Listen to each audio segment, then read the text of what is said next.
साल 2018 की बात है। हमारे स्कूल की ट्रिप शिमला के पास एक पुराने हिल स्टेशन पर जा रही थी।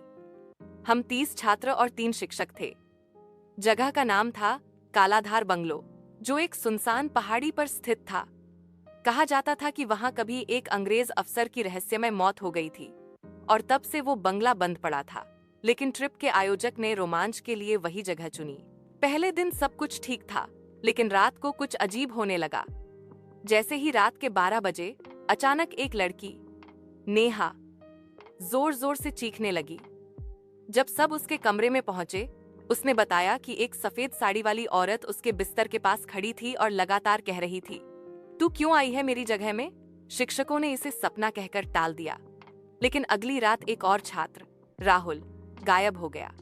उसकी चप्पलें बरामदे में पड़ी मिली, लेकिन वो खुद कहीं नहीं था। घबराकर सबने उसकी तलाश शुरू की। तभी बंगले के पिछले हिस्से में एक कुआं दिखाई दिया। वहां एक पुरानी जंजीर लटक रही थी, जिस पर ताजा खून के निशान थे। पुलिस को बुलाया गया, लेकिन वो भी कहते रहे कि इस जगह के बारे में हम कुछ नहीं कह सकते, ये इलाका बदनाम है।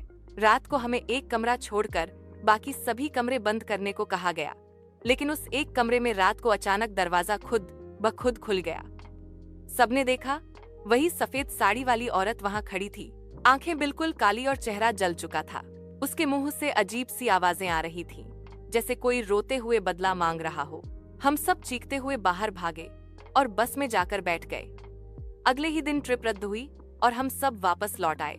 आज भी जब कभी हम दोस्त मिलते हैं, उस रात की बात करते हुए रोंगटे खड़े हो जाते हैं। राहुल का क्या हुआ, कोई नहीं जानता। वो अब तक लापता है और कालाधार बंगलो अब भी वहां खड़ा है, वीरान, लेकिन किसी के इंतजार में।